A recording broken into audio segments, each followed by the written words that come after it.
বস্তু, আসমা জামাদার নাবাতা, সেটা মানুষের হোক, জীব জাতি হোক কিংবা বস্তু হোক, যে কোনো ধরনের জিনিস আমাদের আয়ত্তের মধ্যে আসছে পৃথিবীতে, আল্লাহ রাব্বুল আলামিন আল্লাহর নবীকে পৃথিবীর সমস্ত জিনিসের জন্য রহমত বানিয়েছেন। সুবহানাল্লাহ, সুবহানাল্লাহ। আর শুধুমাত্র আমাদের আয়ত্তের মধ্যে যে জিনিসগুলো আসছে, আসমান জমিন চন্দ্র সূর্য পাহাড় পর্বত নদী নালা কীট পতঙ্গ, এই কয়েকটা জিনিস যেটা আমরা দেখি বা যেটাকে আমরা আমাদের নলেজের মধ্যে আছে, যে জিনিসগুলো, সেই জিনিসের জন্য তো রহমত আছে আল্লাহর নবী। কিন্তু আমরা যেই দুনিয়াতে বাস করছি, যে ইউনিভার্সে আমরা থাকি, যে বিশ্বে, যে জগতে, এই জগৎটা ছাড়াও আল্লাহর বিশাল বড় বড় কোটি কোটি মিলিয়ন ট্রিলিয়ন আল্লাহর আরো জগৎ আছে। সুবহানাল্লাহ, সুবহানাল্লাহ। আমরা জানি যে আমরা যেই পৃথিবীতে বাস করছি, আমাদের এই সূর্য মামা, যে সূর্য আমাদেরকে আলো দিচ্ছে, সেই সূর্যটা আমাদের পৃথিবী থেকে প্রায় 13 লক্ষ কোটি গুণ বড়। সুবহানাল্লাহ, সুবহানাল্লাহ। এই সূর্য আমাদের পৃথিবী থেকে 13 লক্ষ কোটি গুণ বড়। তার মানে বুঝতে পারছেন যে সূর্যকে যদি সূর্যের সামনে আমাদের পৃথিবীকে রাখা হয়, বা সূর্যের মধ্যে আমাদের পৃথিবীকে যদি ছেড়ে দেওয়া হয়, তো আমাদের পৃথিবীটা যেটাতে আমরা বাস করছি, সূর্যের সামনে, সূর্যের তুলনায় একটা আংটির মতো হয়ে যাবে। মানে একটা আংটি বিশাল বড় একটা ময়দানে পড়ে থাকলে সেটাকে যেমন চেনা মুশকিল, as like that সূর্যের সামনে আমাদের পৃথিবীর অস্তিত্ব ওই আংটির মতো। সুবহানাল্লাহ, সুবহানাল্লাহ। এবার সবথেকে বড় এখানে গুরুত্বপূর্ণ কথা যেটা বোঝাতে চাইছি, সেটা হচ্ছে এই যে সূর্যটাই কি সব থেকে বড় আল্লাহর বানানো সৃষ্টির মধ্যে? না। এই যে সূর্য যেই মহাকাশে ঘোরাঘুরি করছে, এই মহাকাশের মধ্যে সূর্যের মতো কোটি কোটি আরো নক্ষত্র আছে। সুবহানাল্লাহ, সুবহানাল্লাহ। আর এই কোটি কোটি নক্ষত্র যে আছে, এই কোটি কোটি নক্ষত্রগুলো শুধুমাত্র একটা গ্যালাক্সির মধ্যে আছে। সুবহানাল্লাহ, সুবহানাল্লাহ। আর যেই গ্যালাক্সির মধ্যে সূর্যের মতো কোটি কোটি নক্ষত্র আছে, ওই গ্যালাক্সির মতো crore crore crore crore million trillion Galaxy দিয়ে একটা মিল্কি ওয়ে তৈরি হয়। সুবহানাল্লাহ, সুবহানাল্লাহ। এতদূর আপনারা যেতেই পারবেন না। ওই মিল্কি ওয়ের থেকেও আরো বড় বড় গ্যালাক্সি আল্লাহ রাব্বুল আলামিনের আছে, যে আমাদের মতো পৃথিবী, কোটি কোটি পৃথিবী যদি তার মধ্যে ছেড়ে দেওয়া হয় খুঁজেই পাওয়া যাবে না। এত বড় বড় আল্লাহর ইউনিভার্স, আল্লাহর জগৎ এবং দুনিয়া আছে। তো আল্লাহ রাব্বুল আলামিন কোরআনুল কারীমে যখন বললেন, ওয়া আরসালনাকা ইল্লা রাহমাতাল লিল আলামিন, হে নবী, আমি আল্লাহ আপনাকে সারা বিশ্বের জন্য, উভয় জগতের জন্য, এবং আল্লাহ রাব্বুল আলামিনের যেখানে যেখানে জগৎ আছে, দুনিয়া আছে, প্রত্যেকটা জগতের জন্য, প্রত্যেকটা গ্যালাক্সির জন্য, প্রত্যেকটা মিল্কি ওয়ের জন্য, প্রত্যেকটা নক্ষত্রের মধ্যে যা কিছু আছে, প্রত্যেকটা ইউনিভার্স, প্রত্যেকটা জগৎ যে যেখানে থাকুক না কেন, প্রত্যেকটা জিনিসের জন্য, সেটা আরশ হতে পারে আল্লাহ, সেটা আল্লাহর কুরসি হতে পারে, সেটা জান্নাত হতে পারে, জাহান্নাম হতে পারে, সিদরাতুল মুনতাহা হতে পারে, মাকামে মাহমুদ হতে পারে, সেটা যেই হোক না কেন, প্রত্যেকটা জিনিসের জন্য আল্লাহ রাব্বুল আলামিন নিজের নবীকে রহমত বানিয়ে পাঠিয়েছেন। সুবহানাল্লাহ, সুবহানাল্লাহ। এই আয়াতটাই এনাফ আল্লাহর নবীর মর্যাদাকে জানার জন্য, যথেষ্ট। এটাই আল্লাহর কসম খেয়ে বলছি, আপনারা তো অতটুকু লেখাপড়া বুঝেন না আরবি। আপনার মধ্যে যদি আরবিক নলেজ থাকতো, জ্ঞান থাকতো, ইশক মহব্বত থাকতো, এই আয়াতটা থেকেই আপনি আল্লাহর নবীর মর্যাদা, তিনার সম্মান, তিনার যে মাকাম, তিনার যে একটা পজিশন আছে আল্লাহর কাছে, সেটা আপনি এমনিতেই বুঝে যেতেন। আল্লাহর নবীর ফজিলত বয়ান করার জন্য অন্য কোনো হাদিস, অন্য কোনো আয়াতের প্রয়োজনই পড়তো না, যেখানে আল্লাহ ক্লিয়ার করে দিয়েছে যে প্রত্যেকটা জিনিসের জন্য রহমত। সুবহানাল্লাহ। আল্লাহ বলতে চাইলেন, একদম সহজ ভাষাতে বলতে চাইছি, আল্লাহ বলতে চাইলেন, আনা রব্বুল আলামিন ওয়া আনতা রাহমাতুল লিল আলামিন। আমি আল্লাহ যেখানে যেখানে আমার রুবুবিয়্যাত আছে, যেই যেই জায়গাতে আমি আল্লাহ আমাকে রব মানা হয়, যেই যেই জায়গাতে আমার রবে, আমার আলটিমেট পাওয়ার, আমার ক্ষমতা, আমার কুদরতি ক্ষমতা যেই যেই জায়গাতে আছে, যেই যেই জায়গাতে আমি আল্লাহ রব হয়ে আছি, সেই সেই জায়গাতে তুমি রহমত হয়ে আছো নবী। সুবহানাল্লাহ। Clear? This ayat is enough for recognize the multiply of Prophet Muhammad sallallahu alaihi wasallam and his position.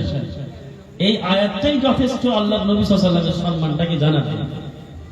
এটা তো ছিল আয়াতের অর্থ, যে হে নবী, আমি আপনাকে সারা বিশ্বের জন্য, যেখানে যেখানে আল্লাহর দুনিয়া আছে, আল্লাহর মাখলুকাত আছে, প্রত্যেকটা জিনিসের জন্য আমি আপনাকে রহমত বানিয়ে পাঠিয়েছি। সুবহানাল্লাহ, এটা হলো আয়াতের অর্থ। এবার কথা হচ্ছে কি, সব থেকে বড় বিষয় যেটা জানার গুরুত্বপূর্ণ, সেটা হচ্ছে কি, আপনারা এবার আমাকে বলে যে হুজুর রহমত মানে কি? বুঝলাম না রে। আল্লাহর নবীর ব্যাপারে বলা হয়েছে রহমাতাল লিল আলামিন, উভয় জগতের জন্য রহমত। কিন্তু হে নবী, আপনি যে রহমত, কি কি জিনিসের উপরে আপনি রহমত? বুঝতে পারলাম না যে আপনি আমাকে বলবেন মানুষের জন্য রহমত হওয়াটা তো মাথাতে আসছে যে মানুষের জন্য রহমত কেন, কিন্তু অন্য কোন জিনিসের জন্য রহমত আল্লাহর নবী কিভাবে? চন্দ্রের জন্য রহমত, সূর্যের জন্য রহমত, পাহাড়ের জন্য রহমত, পর্বতের জন্য রহমত, জলের জন্য রহমত, মাছের জন্য রহমত, গাছপালা, পশু পাখি, ইনসান, জিন, ফারিস্তা, নবী, রাসূল, গওস, কুতুব, আবদাল, পৃথিবীতে যা কিছু আছে আল্লাহর মাখলুকাত, প্রত্যেকটা জিনিসের জন্য আল্লাহর রহমত কি করে আল্লাহর নবী, সেই জিনিসটা আজকে আপনাদেরকে আমি ইনশাআল্লাহ বোঝার চেষ্টা করব। এবার কথা হচ্ছে, আমার মা বোনেরা, আমার বক্তব্য এখনো শুরু হয়নি, তোমরা দয়া করে প্লিজ বসে থাকো, মাহলটা খারাপ করবে না। আর আমার ভাই বন্ধুরা, আমি জানি এমন একটু কড়া কড়া মনে হচ্ছে আপনাদের কথা, 10-15 মিনিট 20 মিনিট আর দাঁড়ান, ইনশাআল্লাহ সব কিছু ঠিক হয়ে যাবে, সব কিছু বুঝতে পারবে। তো এই যে আল্লাহ বলতে চাইলেন যে নবী, আপনাকে আমি উভয় জগতের জন্য, প্রত্যেকটা জিনিসের জন্য রহমত বানিয়েছি, আমি আজকে আপনারা বুঝতে পারেন যে না পারেন, আমি এটাই বোঝার চেষ্টা করব যে আল্লাহর নবী প্রত্যেকটা জিনিসের জন্য রহমত কিভাবে। তারপরে না বুঝা যাবে আয়াতের মানেটা, আয়াতের ব্যাখ্যাটা, তারপরেই তো বুঝতে পারবে। তো আমরা ফার্স্ট অফ অল এটাই বোঝার চেষ্টা করব যে রহমত কিভাবে। তারপরে আমরা জেনে নেওয়ার চেষ্টা করব যে আল্লাহর হাবিব সাল্লাল্লাহু তাআলা আলাইহি ওয়াসাল্লামের লাইফ হিস্টরি, বিশেষভাবে মাক্কি জীবন, মাদানী জীবন কিভাবে চলেছেন তিনি। শুধুমাত্র 23 বছরের জীবনে শুধু আরব কান্ট্রিতে না, সারা বিশ্বে, প্রত্যেকটা কান্ট্রিতে, সারা বিশ্বে, আসমানের নিচে, জমিনের উপরে যত মানুষ, যত গোত্র, যত সোসাইটি ছিল, দেশ ছিল, প্রত্যেকটা জায়গাতে আল্লাহর নবী কি এমন 23 বছরে কাজ করলেন যে প্রত্যেকটা দেশে ইসলামের কথা চারিদিকে ছড়িয়ে গেল। সুবহানাল্লাহ, শুধুমাত্র 23 বছরের জীবনে। মানে মহানবী সাল্লাল্লাহু আলাইহি ওয়াসাল্লামের যে ইন্টেলেকচুয়াল পাওয়ার, তিনার যে ক্ষমতা, বুদ্ধি, তিনার যে জ্ঞান ছিল, একটা নলেজ, সেটাকে নিয়ে কথা বলবো। তারপরে আমরা চলে আসবো আল্লাহর হাবিব সাল্লাল্লাহু আলাইহি ওয়াসাল্লাম দেখতে কেমন ছিলেন, আল্লাহর হাবিব সাল্লাল্লাহু আলাইহি ওয়াসাল্লামের চেহারা কেমন ছিল, physically character, physically parts of body, মাথা থেকে নিয়ে পা পর্যন্ত আল্লাহর হাবিবের প্রত্যেকটা অঙ্গ প্রত্যঙ্গ দেখতে কেমন ছিল, যাকে আমরা বাংলাতে হুলিয়া বলে থাকি। হুলিয়া বুঝেন তো? হুলিয়া উর্দুতেও বলা হয় হুলিয়া, হুলিয়া বলা হয় না? এটাকে আরবিতে বলা হয় সিফাতুন নবী, আর আরবিতে বলা হয় হুলিয়াতুন নবী সাল্লাল্লাহু আলাইহি ওয়াসাল্লাম, আর বাংলা ভাষাতে বলা হয় হুলিয়া। অনেক আগের যুগের যে বাংলা রাইটার গুলো, যারা নাত মানকাবাত লিখত, কবিগুলো, তারা আল্লাহর হাবিব সাল্লাল্লাহু আলাইহি ওয়াসাল্লামের হুলিয়া লিখেছেন। আপনারা হয়তো কাউকে জীবনে পড়তে শুনেছেন বা পড়েছেন অবশ্যই। তো আল্লাহর হাবিব সাল্লাল্লাহু আলাইহি ওয়াসাল্লাম দেখতে কেমন ছিলেন ফিজিক্যালি, হুলিয়া কেমন ছিল তিনার, এটা নিয়ে কথা বলবো। 3 নাম্বার পয়েন্টে আমরা চলে যাব যে আল্লাহর হাবিব সাল্লাল্লাহু আলাইহি ওয়াসাল্লামের পার্সোনালি ক্যারেক্টার, তিনার বিহেভিয়ার, তিনার চরিত্র কেমন ছিল, আদর্শ কেমন ছিল। আল্লাহর হাবিব সাল্লাল্লাহু আলাইহি ওয়াসাল্লামের আদর্শটা জানতেই হবে আমাদের, কারণ আদর্শের জন্যই তিনি দুনিয়াতে এসেছেন। তিনি বলছেন বুইসতুল মাকারিমিল আখলাক, আমি দুনিয়াতে এসেছি মানুষকে সৌন্দর্য করে তোলার জন্য। মানুষের কাছে আমি নবী হিসাবে এসেছি শুধু এই জন্য যে তারা যেন আমাকে আইডিয়াল বানায়, তারা যেন আমার আদর্শকে ফলো করে, এই কারণে আমি দুনিয়াতে নবী এসেছি। সুবহানাল্লাহ। তো সেই নবী আইডিয়ালজিক্যাল যে একটা আদর্শ দিক আছে, সেটাকে নিয়ে আমরা কথা বলবো। যে আল্লাহর হাবিব সাল্লাল্লাহু আলাইহি ওয়াসাল্লামের যে একটা চরিত্র ছিল, তিনার যে ব্যবহার ছিল, সেটা কেমন ছিল ইনশাআল্লাহ। আসুন সর্বপ্রথমে আমরা সেই পরম করুণাময় রব্বুল আলামিনের দরবারে শুকরিয়া জ্ঞাপন করি যে আল্লাহ আমাদের সকলকে আজকের এই পবিত্র মঞ্চে আসার বসা এবং হাক্কানি আলিম ওলামাদের মুখ থেকে কিছু শোনার তৌফিক দান করেছেন। আমি নিজের বক্তব্যের দিকে ফেরার আগে আমার সাথে সাথে সবাই একবার আল্লাহ রাব্বুল আলামিনের প্রশংসা আদায় করুন। সকলেই আমার সাথে করুন আলহামদুলিল্লাহি রাব্বিল আলামিন আল্লাহুম্মা লাকাল হামদু।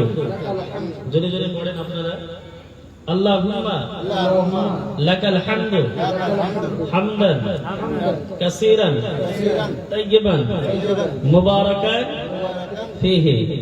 আল্লাহুম্মা লাকাল হামদু হামদান কাসীরান তাইয়িবান মুবারাকান ফীহি। সুবহানাল্লাহি ওয়া বিহামদিহি। আমরা আল্লাহর প্রশংসা করলাম, তাই না? আল্লাহ তুমি কবুল করো।